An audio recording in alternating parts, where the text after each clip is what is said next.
Friends, आज की इस क्लास में हम सॉल्व करेंगे एक numerical from the book written by doctor S C Verma ji. इस बुक के फ्रिक्शन करके चैप्टर में क्वेश्चन नंबर 31 है।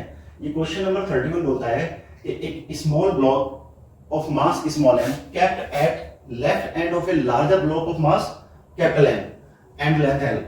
तो इसका मतलब बड़े वाले ब्लॉक की लेंथ एल है, इसके लेफ्ट एंड पे एक smaller block of mass m रखा है। System is started towards right with an initial velocity v। पूरे सिस्टम को यानी दोनों ब्लॉक्स को राइट की तरफ एक वेलोसिटी दी है v। इसका मतलब इनिशियली स्मॉल m की with respect to capital m या कैपिटल M की with respect to small m velocity 0 है। इसका मतलब दोनों की relative velocity with respect to each other 0 है। Friction coefficient between road and bigger block is mu.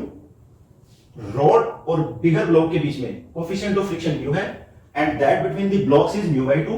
दोनों ब्लॉक्स के बीच में coefficient of friction mu by 2 है। हमें फाइंड करना है time elapsed before the smaller block separates from bigger block. ये छोटा ब्लॉक बड़े ब्लॉक से जब सेपरेट होगा तब तक कितना टाइम खर्च हो चुका होगा, यानी कितना टाइम हो चुका होगा। तो हमें वो टाइम इलैप्स्ड चाहिए जिसमें ये स्मॉल m बड़े m से सेपरेट होगा। सबसे पहले हमें ये सोचना पड़ेगा कि ये स्मॉल m कैपिटल M से सेपरेट क्यों होगा, क्योंकि हमने तो दोनों को बराबर बराबर वेलोसिटी दी है सामने की तरफ। अगर दोनों के पास बराबर बराबर वेलोसिटी है तो दोनों की relative velocity with respect to each other initially 0 है। लेकिन क्या होगा कि जब ये कैपिटल M और स्मॉल m चलेंगे तो इस कैपिटल M पे फ्रिक्शनल फोर्स लगेगी ज्यादा, इस स्मॉल m पे फ्रिक्शन लगेगा कम।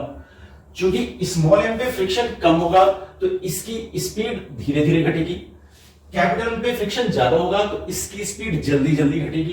तो इसका मतलब हम ये देख सकते हैं कि चूंकि इसकी स्पीड में कमी कम है और इसकी स्पीड में रेट ऑफ डिक्रीज ज्यादा है, तो इसका मतलब ये स्मॉल m कैपिटल M के कंपैरिजन में एक्सेलरेट करेगा। अब अगर हमारे पास स्मॉल m का एक्सेलरेशन कैपिटल M के कंपैरिजन में आ जाए तो हम उस एक्सेलरेशन को देखेंगे कि वो कांस्टेंट है या वेरिएबल है। अगर वो एक्सेलरेशन कांस्टेंट होगा तो हम अपनी 4 equations of uniformly accelerated motion में से जो भी हमें सूटेबल लगेगी यूज करेंगे और निकाल लेंगे टाइम इलैप्स्ड। तो सबसे पहले हमारा काम होगा कि हमें निकालना पड़ेगा इस स्मॉल m का acceleration as compare to capital M। और ये एक्सेलरेशन क्यों होगा समझ में आया? ये एक्सेलरेशन मैं एक बार फिर से समझा देता हूं क्यों होगा, क्योंकि स्मॉल m पे रिटार्डेशन कम होगा, कैपिटल M का रिटार्डेशन ज्यादा होगा। तो कैपिटल M की स्पीड तेजी से घटेगी और जबकि स्मॉल m की स्पीड धीरे धीरे घटेगी। तो इसका मतलब in a way we can say that the small m will accelerate as compare to capital M। और बस वही एक्सेलरेशन हमें सबसे पहले निकालना है। तो उसके लिए क्या करना है, सबसे पहले कैपिटल M पे लगने वाली फोर्सेस देखते हैं। पीछे की तरफ कौन कौन सी फोर्सेस कैपिटल M पे लग रही है या आगे की तरफ कौन कौन सी फोर्सेस लग रही हैं, यानी हॉरिजॉन्टल फोर्सेस हमने कैपिटल M की कंसीडर करनी है। जब ये कैपिटल M राइट की तरफ चलेगा तो यहां इस रोड पे फ्रिक्शन इस पे लगेगा पीछे की तरफ। अब उस फ्रिक्शन को मान लो F1 ले लें तो इस फोर्स ऑफ फ्रिक्शन को निकालेंगे कैसे? सबसे पहले देखना पड़ेगा कि ये रोड पे टोटल कितनी फोर्स लगा रहा होगा। रोड पे अगर देखें तो ये अपना वेट और इसके ऊपर जो स्मॉल m रखा है उसका वेट, दोनों वेट लगा रहा होगा नीचे की तरफ। तो m प्लस mg ये टोटल फोर्स होगी नीचे की तरफ, तो इसमें नॉर्मल कांटेक्ट फोर्स n1 भी हो जाएगी m प्लस mg के बराबर। अब क्या होगा, अगर ये m इस कैपिटल M की रिस्पेक्ट में आगे चलेगा तो ये कैपिटल M स्मॉल m को पीछे की तरफ फ्रिक्शनल फोर्स लगाएगा। अगर कैपिटल M स्मॉल m पे फ्रिक्शनल फोर्स लगाएगा पीछे की तरफ, मान लो ये फ्रिक्शनल फोर्स F2 है, तो ये स्मॉल m इस कैपिटल M पे उतनी ही फोर्स लगाएगा आगे की तरफ। अब अगर ये F2 आगे की तरफ लगेगी तो हमें देखना पड़ेगा कि ये F2 कैसे निकले। F2 को निकालने के लिए हमें देखना पड़ेगा कि ये स्मॉल m कैपिटल M पे कितनी फोर्स लगा रहा है। ये फोर्स लगा रहा होगा अपने वेट के बराबर।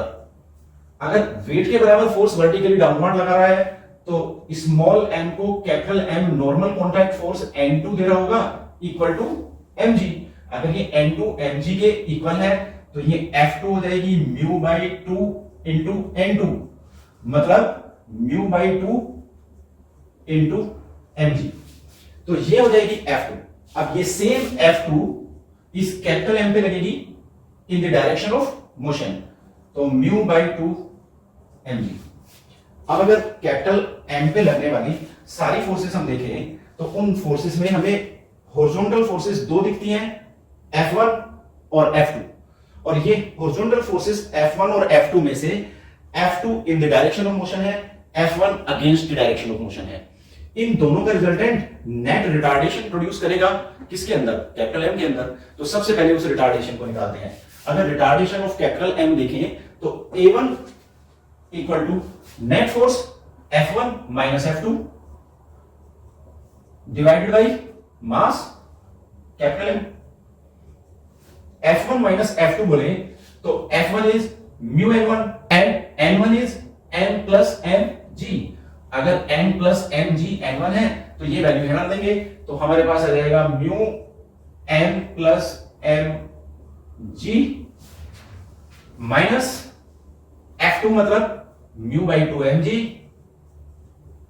और हमारे पास नीचे रहेगा डिनोमिनेटर में m, और इस तरह से अगर देखें तो mu mg minus mu by 2 mg that will give us mu by 2 mg।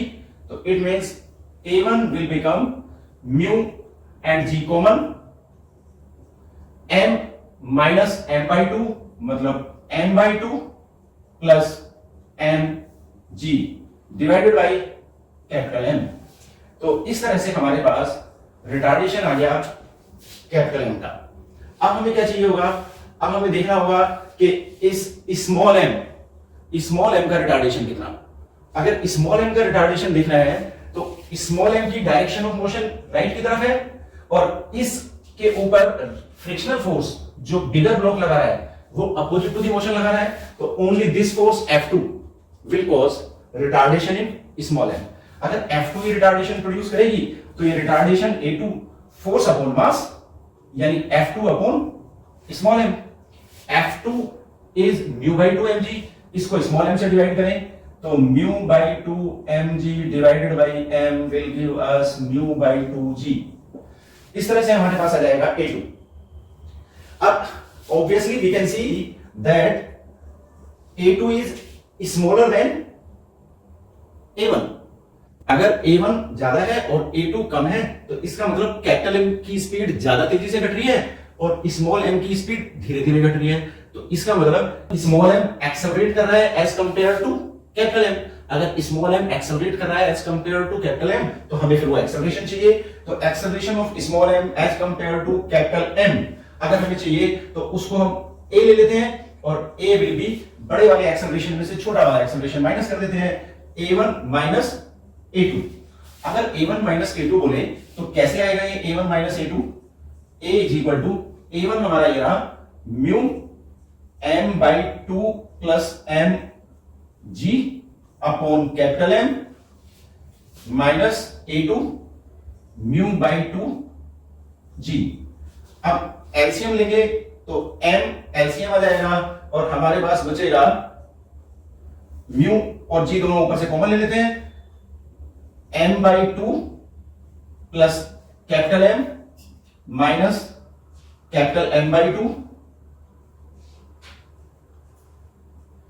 Mu g, and this will give us a is equal to mu small m plus capital M g divided by twice of capital M। ये 2 यहां जो बचेगा उसको नीचे ले आऊंगा तो mu m by 2, m में से m by 2 जाने से जो m by 2 बचा उसका कैपिटल M ऊपर रह गया और 2 इनका एलसीएम लेके नीचे ले आया मैं, तो mu m plus mg upon 2f। ये फाइनली मेरे पास एक्सेलरेशन आ गया स्मॉल m का as compare to capital M। अब अगर मैं इस एक्सेलरेशन को देखूं तो इसमें म्यू m m g सब कांस्टेंट हैं। अगर कांस्टेंट है तो इसका मतलब it is the case of constant acceleration.